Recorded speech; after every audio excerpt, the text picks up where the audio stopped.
하나님의 신비 앞에서, 하나님의 신비 앞에서 두 번째 시간 말씀으로 함께 하나님의 말씀 보겠습니다. 자, 저 다 보이시죠? 지난주에 같은 제목으로 하나님의 말씀을 드렸는데요. 첫 번째 시간이었죠. 하나님의 신비 앞에서. 자, 유대인의 구원에 대해서 틀림없이 다 구원받을 것이다, 바울이 말하고 있는데 25절을 보니까 그동안에 사용하지 않았던 단어가 있더라는 거예요. 그게 신비입니다. 이스라엘의 회복, 그들의 구원이 이 신비의 영역에 있다라고 말하는 거예요. 신비는 상식을 뛰어넘는 일이라는 뜻인데, 그래서 헬라어로 보면은 미스테리온, 영어로는 미스테리, 이것이 하나님의 신비라는 거죠. 하나님만 아시는 특별한 비밀, 그리고 우리가 구원받는 원리 같은 하나님의 지혜, 인간의 지혜를 뛰어넘는 그것을 신비라고 해요. 이 신비에 대해서 바울이 뭐라고 얘기하나 보니까 이 신비를 너희가 모르기를 원치 아니하노니, 이렇게 말하더라는 거예요. 신비의 영역에 있는 것인데 이걸 다 알기 원한다라고 말해요. 왜 이걸 다 알아야 되나? 성경에 보니까 25절에 보니까 이렇게 얘기하는 거예요. 여러분이 나는 이 비밀을 다 알기 원하는데 스스로 지혜 있다고 생각하지 못하게 하려 하는 겁니다, 이렇게 얘기하는 거예요. 이게 무슨 얘기냐면 하나님의 큰 틀 안에서 지금 운영되어지고 역사되어지고 있는 이 신비를 사람들이 무지해서 떠들고 다니고 함부로 그렇게 하고, 더 나아가서는 그 계획을 방해하는 방해자가 된 것, 그거를 하나님이 원치 않으셨고, 그래서 미스테리온을 계시하여 주셨고 이것을 믿는 모든 자들이 알게 해 주셨던 거예요. 그래서 우리도 주변에 일어나는 일들 중에 내가 잘 이해되지 않고 모르겠는 일들, 하나님의 역사 가운데 왜 이런 일들이 우리 안에 있을까, 인생이 어려움이라도 할지라도 이런 일을 겪을 때 우리가 잠잠히 하나님을 바라볼 줄 알아야 된다 말씀을 드렸어요. 눈으로 보이는 것이 아니라 보이지 않는 것들 가운데 하나님의 역사가 어떻게 일하고 있는지 그것들을 분별하는 지혜가 필요하다, 그런 말씀을 드렸고, 이런 지혜를 가지고 우리 하나님과 동행하는 자가 되자는 말씀을 지난주에 말씀드렸습니다. 할렐루야. 그래서 여러분, 우리 안에 이해되지 않는 일이 있을 때 제일 먼저는 하나님이 이 일을 깨닫는 지혜를 내게 달라고, 하나님께서 지혜를 달라고 구하셔야 할 줄로 믿습니다. 자, 오늘은 이 두 번째 말씀이에요. 하나님의 신비 앞에서. 자, 이 두 번째 말씀을 드릴 건데, 이스라엘의 구원에 대한 원리를 우리가 바울이 밝혀준 이 신비가 뭔지를 성경을 통해서 우리가 알고 있는데요.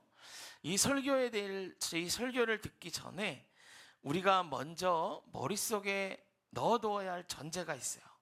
그래야 이게 말씀이 헷갈리지 않아요. 그러니까 여러분 잘 들으셔야 돼요. 그러니까 마음대로 이게 성경 해석하면 안 되거든요. 그러니까 이걸 어떻게 해석해야 되는지에 대한 가이드예요. 그러니까 여러분 절 보세요. 딴 데 보지 마시고. 눈이 떨어지면 이렇게 고개가 떨어지면 눈이 감겨요. 그럼 마음이 다치고 그럼 말씀이 안 들어와요. 아셨죠? 분명히 이게 같이 본 본문인데도 다른 생각하고 다른 마음 가지면 무슨 말인지 몰라요. 그러니까 여러분 잘 들으시고 하나님의 신비가 뭔지를 좀 알아갔으면 좋겠어요. 자, 여러분 저 보세요. 눈 떨어뜨리지 마시고 방해되는 거 다 치우시고. 지금 주보 보고 성경 보고 이런 시간 아니잖아요. 그죠? 저 다 보시고 집중해서 들으시기를 바랍니다. 자, 믿지 않는 사람들이 가끔 이런 질문을 제기해요. 그게 뭐냐면, 여러분 가룟 유다가 예수님 팔았잖아요. 그래서 예수님이 십자가에 못 박혔고, 예수님이 십자가에 못 박히셨기 때문에 우리가 다 구원받았어요. 그러면 이렇게 묻는 사람들이 있단 말이에요. 그러면은 가룟 유다가 없으면 예수님이 십자가에 못 박히지 않았을 거고, 예수님이 돌아가시지 않았으면 우리는 구원받지 않았을 테이니 십자가의 공로 중에 가장 큰 일을 한 게 바로 가룟 유다다, 이렇게 얘기하는 거예요. 그러면서 더 확장되면요 이런 얘기까지 해요. 가룟 유다는 하나님의 섭리를 이루기 위해서 이용받고 버려진 피해자다, 이렇게 얘기하는 거예요. 그러면서 유다에게 무슨 죄가 있냐, 이렇게 말하는 사람들이 있고, 실제로 여러분 이 신앙 없는 사람들이 만든 영화들에 보면 가룟 유다를 이렇게 얘기하는 사람들이 많아요. 거의 헐리우드 영화들은 다 가룟 유다를 이렇게 얘기를 해요. 여러분, 이게 확정되면 가정과 일터에 이런 사람이 있습니다. 자기가 예수 믿는 사람들을 핍박하고 예수 믿지 못하게 하고 막 이러면서 주워 들은 건 있어서 이렇게 얘기하는 거예요. 내가 지금 가룟 유다의 역할을 하면서 내가 믿음 없는 당신들의 믿음을 더 좋게 하고 있단 말이에요. 그러면서 나는 지금 그렇게 하나님께 사용받고 있습니다, 이렇게 말하는 사람들도 나온다라는 거예요. 정당화하는 거야. 그러면 이것들이 맞는가? 내가 어떤 고난으로 예수님을 더 잘 믿게 됐으면 그 고난당하는 일, 그리고 나에게 고난을 줄 그 모든 것들, 그게 다 정당화되는 건가? 우리가 이런 것들을 생각해 볼 필요가 있는 거야. 오늘 본문의 전제도 마찬가지 아닙니까? 유대인은 이방인을 믿게 하기 위해서 완악해졌어요. 그러면 유대인은 피해자지. 이방인을 믿게 하기 위해서 하나님이 그렇게 만드셨지. 유대인 너무 불쌍해, 이렇게 말할 수도 있는 거예요. 이게 맞는 건가 말이에요. 여러분, 이건 잘못된 생각이에요. 절대로 그렇지 않아요. 이거 헷갈리면 안 돼요, 여러분. 가룟 유다를 제가 처음에 말씀드렸어요. 유다가 없었으면 예수님 십자가도 없고, 그래서 유다는 십자가의 구원의 가장 큰 일을 한 거다. 네, 저 보세요, 여러분. 자꾸 제가 저 보라고 얘기하죠. 자기도 모르게 딴 데 보고 있는 거예요. 저 보세요, 저 보세요. 네. 제가 말했죠. 눈이 떨어지면 눈이 감기고 안 들려요, 말씀이. 그러니까 저 보세요. 자, 가룟 유다에 대해서 예를 들었는데, 여러분, 가룟 유다가 예수님을 안 팔았으면 십자가의 구원이 없었을까요? 아닌 거죠. 유다는 자기 욕심으로 예수 그리스도를 은 30냥에 판 사람일 뿐이에요. 여러분, 이 성경에 보면 유다가 아니어도요, 누군가는 예수님을 팔았어요. 왜냐하면 대제사장과 주변 많은 사람들 중에 예수님에 대해서 잘못 알고 반감을 가지고 벌써 예수님을 팔고자 하는 회의를 여러 번 거친 뒤에요. 유다는 십자가의 구원이 이루어지는 데에 신비로운 도구로 이용된 것 뿐인데, 그가 죄의 도구로 사용된 거예요. 왜? 자기 욕심 때문에. 이걸 헷갈리면 안 돼요. 하나님이 팔게 해서 판 게 아니고, 성경에 나오잖아요. 마귀가 그의 생각에 예수를 팔 생각을 넣었더니, 판 다음에도 회개하면 살 수 있었어요. 근데 끝까지 회개 안 하고 죄의 값으로 사망에 이르고 만 사람이 유다입니다. 유다만큼 그 예수님을 십자가 달려 돌아가시는 그 과정 중에 유다만큼 큰 죄를 저지른 사람이 있어요. 누구죠? 베드로. 3번 부인했잖아요. 여러분, 복음서를 맞춰보면 마지막 3번째 중에 마지막은요, 예수님이 면전에서 욕하고 부인합니다. 이게 베드로란 말이에요. 그러면 예수를 판 유다나, 그렇게 면전에서 예수님께 욕하고 배신한 베드로나 똑같지. 그런데 한 명은 초대교회 지도자고 되고 한 명은 스스로 목숨을 끊어요. 뭐가 다를까? 회개하지 않은 게 다른 거예요. 그러니까 유다 때문에 예수님 십자가에 못 박혔고, 유다로 인해서 십자가 생겼고, 이게 아니고 유다는 자기 욕심에 팔린 사람일 뿐인 거예요. 뿐인 거예요. 여러분, 우리가 어떤 고난을 받고, 내 남편이라고 합시다. 내 남편이 교회를 가는 걸 막 막아서고 막 그래서 내가 예수를 더 잘 믿게 됐다면 이렇게 말할 수 있을까요?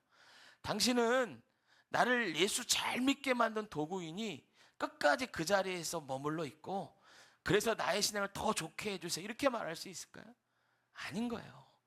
그분은 그의 죄를 짊어지게 돼 있어요. 사람을 핍박한 죄죠, 예수 믿는 사람을. 그래서 그걸 알면 예수 믿는 사람은 어떻게 해야 되나? 내 남편이 그 자리에 머무르지 않도록 복음의 도구가 돼서 그 남편 구원해 줘야 돼요. 여러분, 이게 여러분 그 올바른 사람이에요. 우리는 이런 황당한 경우를 봐요. 어떤 사람이 살인죄를 저질렀어요. 그래서 감옥에 갔어요. 그런데 이 사람이 감옥에서 예수를 믿었어요. 그러고 나서 그런 거죠. 내가 살인죄를 저질렀지만 거듭나 새 사람이 됐습니다. 나는 하나님께 용서받았습니다. 그러는 사람이 있단 말이에요. 그럼 그거는 맞는 말이죠. 그런데 자기가 죽인 사람의 가족들은 어떡할 거냐 말이에요. 그러면 이 사람이 이렇게 얘기한다고 쳐봅시다. 내가 살인죄를 저질렀지만 그것으로 인해서 예수 믿고 구원받았으니 내가 살인죄를 저지른 건 주님의 섭리 안에서 되어진 거고 그것은 은혜로운 일이라고 할 수 있다. 이렇게 말한다면 어떨까요? 이런 사람들이 있어요.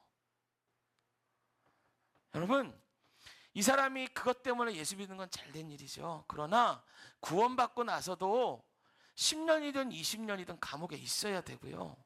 자기가 뿌린 죄의 씨앗을 만회할 시간이 있어야 돼요. 정말 거듭났다면 자기가 죽은 사람의 가족을 찾아가서 빌어야죠. 잘못했다고 얘기를 해야죠.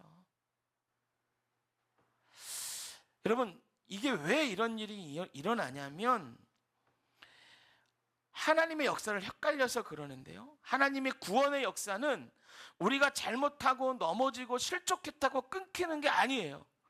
그거를 통해서라도 모든 것을 협력하여 선을 이루시는 하나님의 역사가 있단 말이에요. 가룟 유다가 예수님을 팔았지만 그걸 통해서 하나님이 구원의 역사는 끊어진 게 아니란 말이에요. 그러나 그 일 가운데서 죄의 도구로 사용받은 그 사람은 회개해야죠. 하나님이 잘못된 게 아닌 것이죠. 근데 이걸 헷갈리면 안 돼요. 여러분, 오늘 본문에 볼 때도 2월 1일 늘 기억하셔야 됩니다. 유대인이 예수님을 믿지 않았어요. 그래서 그들에게서 복음이 옮겨져 이방인이 꺾인 가지에 젖붙임을 받았어요. 그러면 유대인은 이방인을 위한 도구이니 하나님이 유대인을 피해자처럼 둔 것인가? 아니면 유대인은 늘 그렇게 살아서 이방인을 복음을 믿게 하는 도구로 그 자리에 계속 있게 해야 되나? 이게 아닌 거죠. 여러분, 이제 더 설명을 드릴 텐데 이 구조를 기억하시고 말씀을 봐야 돼요. 할렐루야. 자, 오늘 말씀 본격적으로 한번 들어가 봅시다. 25절에 보면 이렇게 말해요. 이 신비는 하고, 이 신비가 뭔지를 얘기하는데 이방인의 충만한 수가 들어오기까지 이스라엘이 더러 우둔하게 된 것이라. 자, 저 보시고요. 여기서 우둔은 이런 거죠. 복음을 믿지 않았어요. 꺾인 가지가 된 거예요. 그런데 이것이 영원하지 않다는 거예요. 유통기한이 있대요. 언제까지? 이방인의 충만한 수가 들어오기까지. 이방인의 충만한 수가 들어오면 26절 보세요. 한번 읽어보세요. 시작. 그리하여 온 이스라엘이 구원을 받으리라. 아멘. 여기까지. 그리하여 온 이스라엘이 구원을 받으리라. 자, 그냥 온 이스라엘이 구원을 받으리라가 아니에요. 그 앞에 단어, 무슨 단어가 있죠? 그리하여. 따라해 봅시다. 그리하여. 자, 저 보세요. 이제 이게 조건이 있다는 거예요. 그 조건이 뭐냐? 이방인의 충만한 수가 들어오는 거. 여기까지가 유통기한이라는 거예요. 그러면 궁금하죠? 이방인의 충만한 수가 뭐냐 말이에요. 이방인의 충만한 수가. 이것만 보면 하나님께서 그래 내가 이방인 중에 몇 명까지 구원할게 이런 상한선이 있는 것 같아요. 그런데 그렇지 않아요, 여러분. 이 충만이라는 말, 이걸 잘 해석해야 되는데 이거는 가득 채워진 상태를 말해요. 따라해 봅시다. 가득 채워진 상태. 여러분, 어떤 그릇에요, 뭐가 가득 채워진 상태를 충만이라 그래요. 이 충만은 헬라어로 보면 피로마인데, 그래서 이 충만이라는 뜻과 함께 무슨 뜻이 있냐면 완성이라는 뜻이 있어요. 따라해 봅시다. 완성. 그러니까 충만은 완성을 얘기하는 거예요. 예를 들면 이런 거죠. 여러분, 집을 지을 때 기초를 이제 한단 말이에요. 그러면 거푸집을 만들어요. 철근을 다 세워놓고 거기다가 레미콘 차가 와서 빈 공간에다가 콘크리트를 뿌려요. 빈틈없이 꽉꽉 채워요. 빈틈이 있으면 안 되거든요. 그래서 이 공간이 콘크리트로 다 차면 말하는 거예요. 기초가 완성됐다. 그런데 그 가운데서 누가 콘크리트 가루가 가루를 막 세가지고 몇 개가 들어갔고 돌이 막 몇 개가 들어갔고 이렇게 얘기한다면 이건 의미 없는 거예요. 콘크리트가 그 공간에 가득 찬 것, 이 충만을 보고 완성되었다라고 말하는 거예요. 여러분, 이런 의미인 거예요. 이방인의 충만한 수가 이런 의미인 거예요. 이것은 숫자의 개념이 아니라 완성, 가득 찼다라는 개념이죠. 그러니까 뭘 얘기하냐면 이거예요. 하나님의 구원 역사가 완성될 때가 있다는 거예요. 하나님의 구원의 시간표가 꽉 찰 때가 있다는 거예요. 여러분, 지금 우리가 누구든지 예수 믿을 수 있지만 이 구원의 시간표가 가득 차면 끝나는 거예요.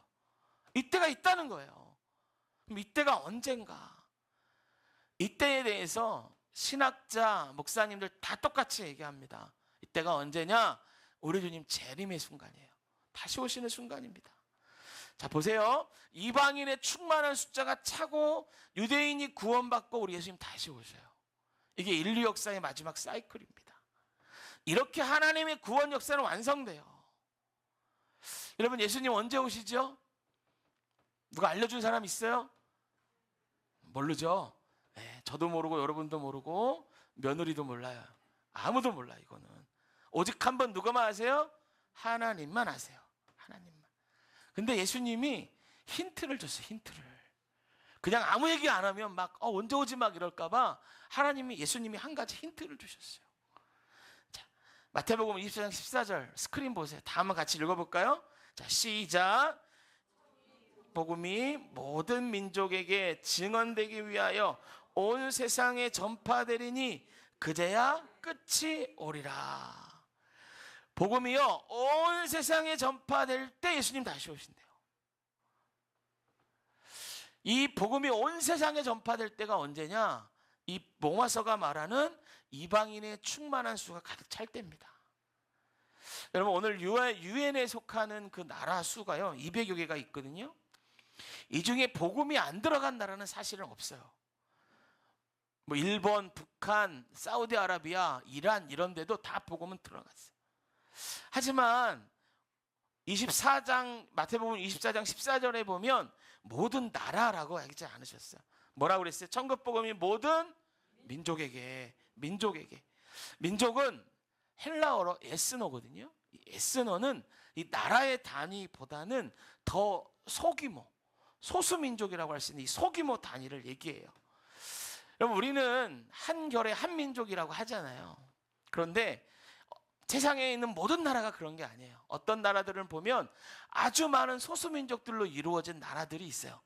대표적으로 중국이 그렇죠. 그들이 얘기하기에는 한 56개 정도의 소수민족이 있다라고 얘기하는데 그 일반적인 역사학자들이 볼 때는 한 100여 개의 소수민족이 중국에 있다고 얘기를 합니다. 이렇게 한 나라지만 여러 민족들로 구성된 나라들이 있어요. 이들은 각각의 고유한 언어와 문화를 가지고 있어요. 그들만의 문자를 가지고 있는 민족도 있고 아닌 데도 있죠. 현재의 전 지구상에 민족이 몇 개가 있나 보면 한 6,800개 정도라고 얘기해요. 이들 모두에게 복음이 들어갈 때 예수님 다시 오신다고 말씀하신 겁니다. 그래서 지금도 선교사님들이 세계 곳곳 열방에 다니면서 복음을 전하죠. 특별히 이 성경을 번역하는 위클리프 선교회라는 데가 있어요. 이 위클리프 선교회가 발표하기로는 2023년까지 성경이 얼마나 번역됐냐면 약 3,610개의 종족어, 그러니까 민족의 나라가 아니라 민족의 언어로 성경이 번역되었다고 해요. 이 중에 한 793개가 신약만 번역이 됐고요. 1,600개 정도는 신구약이 다 번역됐어요. 그리고 아직도 한 2,000개 정도의 언어의 사람들은 자기 말로 된 성경을 가지고 있지 못해요. 여러분, 성경을 그 민족의 언어로 번역한다는 건 그렇게 쉬운 일이 아닙니다. 제 신학교 동기 중에 은사님이 그 위클리프 선교회에 그 선교사인 분이 있었어요. 그래서 그분을 통해서 위클리프 선교사들이 성경을 번역하기 위해서 어떻게 하는지 제가 들을 수가 있었는데요. 그렇게 말씀하시더라고요. 어떤 종족에 성경이 없는 종족에 그 종족의 언어로 성경을 번역하기 위해서 그 선교사님들은 거기 들어가서 살아요. 한 10년 정도를 같이 살아요. 더 오래 살 수도 있고. 그러면서 만약에 이 종족에 글이 없다 그러면 글을 만들어줘요. 이 선교사님들이 가서. 그래서 제가 말하는 이분도 전에 국어 선생님이었고, 이플리크 선교사들 가운데는 언어학자들이 되게 많아요. 이들이 가서 언어를 만들어주고 같이 살고 그들의 글과 문화를 배우면서 성경을 번역해 주는 거예요. 제가 말했잖아요. 성경이 없는 식물이라서 그동안에 아몬드 나무를 살구나무, 그리고 올리브를 감람나무 이렇게 번역했다고. 우리나라도 그런 것들을, 문화를 다 배우면서 성경을 번역해 주는 거예요. 이렇게 열심을 내는 사람들을 통하여 천국 복음이 모든 민족에게 지금 전파되고 있고, 그 민족들에게 다 복음이 들어가면 이방인의 충만한 수가 닫히고 예수님이 이 땅에 다시 오시는 거예요. 할렐루야. 그러고 나서 26절인 거예요. 그러하여 온 이스라엘이 구원을 받으리라. 그러면 우리가 중요한 거 있어요. 생각해 봅시다. 그러면 이 말이 이방인의 충만한 수가 차면 유대인은 자동으로 구원받는다는 것인가? 생각해 보세요. 어떨 것 같아요? 이방인의 충만한 수가 차면은 유대인은 그냥 다 구원받는 거. 너 유대인? 그럼 구원받아. 하나님이 이러실까? 아니죠. 여러분, 우리가 믿음으로 구원받습니까? 혈통으로 구원받습니까? 믿음이잖아요. 그렇죠? 뭐 내 할아버지가 예수 믿었다고 내가 예수 믿는 거 아니잖아요.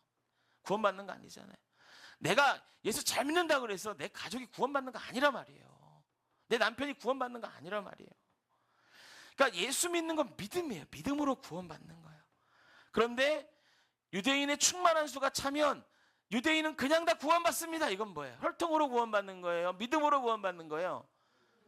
아니, 만약에 그렇다면 혈통으로 받는 거죠. 그죠?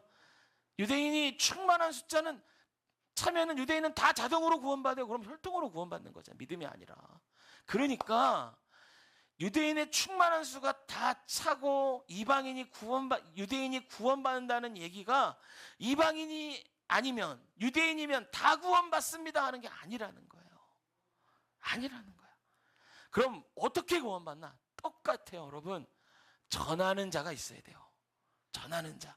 따라해 봅시다. 전하는 자가 있어야 된다. 하나님의 공율하심이 전하는 자를 통해서 흘러가는 거예요. 여러분, 물론 꿈이나 환상을 통해서 믿는 사람도 종종 있어요. 근데 극히 일부분입니다. 모든 사람에게 다 적용되는 거 아니에요. 전하는 사람이 필요해요.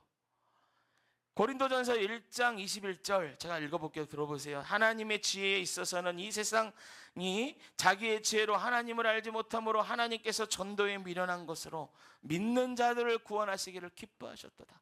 뭘로요? 뭘로? 전도에 뭘로? 전도에 미련한 것으로. 전도에 미련한 것으로. 사람을 어떻게 구원하기를 기뻐하세요? 전도에 미련한 것으로. 전도에 미련한 것으로. 여러분, 지금 시대는 더 그렇죠? 전도가 미련해 보여요. 저 바쁜 사람들에게 예수 믿으면 구원받습니다. 이 얘기하는 게 되게 불편을 주는 것 같아요. 그런데 말씀하시는 거예요. 전도에 미련한 것으로 구원하시기를 기뻐하셨도다. 여러분, 믿지 않는 자가 어떻게 이 신비인 구원을 이해하고 돌아옵니까? 전하는 자가 있어야 되는 거예요.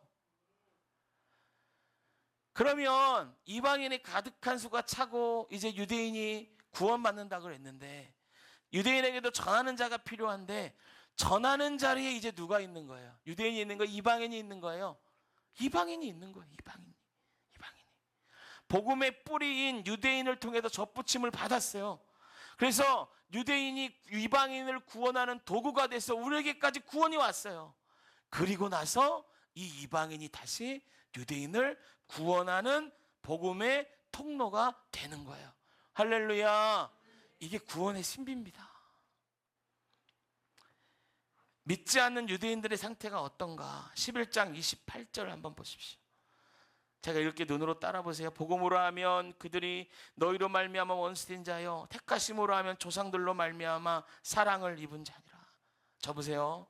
복음으로 하면 그들 유대인들이 너희 이방인들로, 말미암아 원수된 자라는 거예요. 우리 때문에 복음과 원수되었다는 거예요. 그래서 이 사실을 알 때 더욱더 복음을 전해야 되는 거죠. 여러분, 이 원리는 유대인과 이방인에게만 국한되지 않아요. 가족, 자녀, 남편, 우리 주변 이웃들에게도 그대로 적용돼요. 설교를 시작할 때 말씀드렸습니다. 내 남편의 완악함으로 내가 예수 잘 믿는 사람이 되었다면 남편은 계속 죄의 자리에 머물러서 내 신앙을 좋게 해야 한다라고 말하는 게 아니고, 남편에 대하여 빚진 마음으로 남편을 위한 복음의 도구가 돼야 한다. 여러분, 이게 그리스도인의 삶이라고 말했어요. 복음을 거부함으로 죄의 대가를 치르게 되어 있는 그 믿지 않는 자들에게 우리가 복음을 전해야 하는 거예요. 할렐루야, 할렐루야. 여러분, 무엇으로? 전도에 미련한 것으로. 전도에 미련한 것으로. 사람이 아무리 똑똑해도 자기 지혜로 하나님 몰라요. 여기 말하잖아요. 고린도 1장 21절. 하나님의 지혜에 있어서는 세상이 자기 지혜로 하나님을 알지 못하므로. 여러분, 내 자식이 아무리 똑똑해도 서울대를 나왔고 뭐 박사학위가 있고 뭐 의사고 뭐 아무리 똑똑해도 자기 지혜로 하나님 몰라요. 그러니까 우리가 기도해야 되고, 우리가 그들에게 복음을 전해야 되고, 전도에 미련한 것으로. 그래서 이것을 깨닫고 사도 바울이 하나님 앞에 고백하고, 하나님의 감동으로 쓴 이 로마서 29절 같이 한번 읽어볼게요. 뭐라고 고백하는지 선포하는 거야. 29절 시작. 하나님의 은사와 부르심에는 후회하심이 없느니라.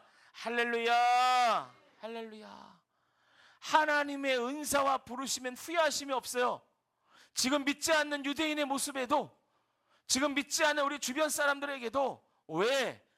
먼저 부름받은 우리가 복음 전할 걸 믿기 때문에 그러시는 거예요. 그래서 내가 너희를 불렀지. 그래서 내가 너희를 그 자리에 갖다 놨지. 나는 너희를 부른 걸 후회하지 않아. 나는 이 구원의 신비를 너희들에게 알려준 걸 후회하지 않아. 내가 너희 가족 중에 특별히 너를 불러 세운 건 난 후회하지 않아. 왜? 네가 복음 전할 걸 알기 때문이야. 이 말씀을 하고 계시는 줄로 믿습니다. 그래서 이 구원의 신비를 깨달은 사도 바울이 마지막에 어떻게 하나? 하나님을 찬양하는 거야. 여러분, 33절부터 36절까지는 송영이에요. 찬양에 가세요. 찬양. 하나님을 찬양하는 거예요. 한번 우리가 읽어볼까요? 31절부터 36절까지인데 우리가 34절부터 36절까지만, 세 절만 우리가 한 목소리로 읽어볼게요. 이거 하나님 찬양하는 찬양이에요. 34절부터 6절까지 시작. 누가 주의 마음을 알았느냐? 누가 그의 모사가 되었느냐? 누가 주께 먼저 드려서 갚으심을 받겠느냐? 이는 만물이 주께서 나오고 주로 말미암고 주께로 돌아감이라. 그에게 영광이 세세에 있을지어다. 아멘. 할렐루야. 그에게 영광이 세세 동안 있을지어다. 바울이 이걸 깨닫고 하나님을 찬양하는 거예요. 할렐루야. 여러분, 우리도 하나님의 후회 없는 부르심으로 이 자리에 서 있습니다. 어떻게 해야 돼요? 구원의 신비를 깨닫고 더욱더 복음을 전하고 믿지 않는 자들에게 하나님 어떤 분인지 알려줘야 돼요. 전하는 자가 있어야 복음을 듣고 예수님에 대해서 알게 됩니다. 세상에 아무리 똑똑한 사람도 자기 지혜로 하나님 몰라요. 나만 잘 믿고 구원받고 천국 가면 되지, 이게 아니고, 전도해도 안 될 것 같다 이런 생각하지 마시고, 전하는 것이 내가 할 일이고요, 그 안에서 역사하는 건 하나님이에요. 이 믿음이 있어야 돼요. 나는 전하고 역사하는 분은 하나님이다. 할렐루야. 담대하게. 그래서 복음을 전할 때 하나님의 역사가 일어날 줄로 믿습니다. 여러분, 나이가 많고 나 주님 만날 날 가까이 왔다 생각하시는 분들 있잖아요. 그러면 더 준비하셔야 돼요. 주님 만날 준비. 뭘로 하세요? 복음 전하시는 복음. 예수 복음 전하는 거예요. 천국 갈 준비하는 거예요. 할렐루야. 여러분, 주님 오시는 그날 우리는 이방인의 충만한 수의 완성이 언젠지 몰라요. 근데 이게 완성되면 믿고 싶어도 못 믿습니다. 그리고 예수님 재림이 이루어질 거예요. 이 놀라운 주님의 신비를 깨닫고 우리가 전하는 자가 되어 믿지 않는 자들을 주님 품으로 인도하는 저 여러분 다 되시기를 주님의 이름으로 축복합니다. 할렐루야. 잠깐 우리 기도하겠습니다.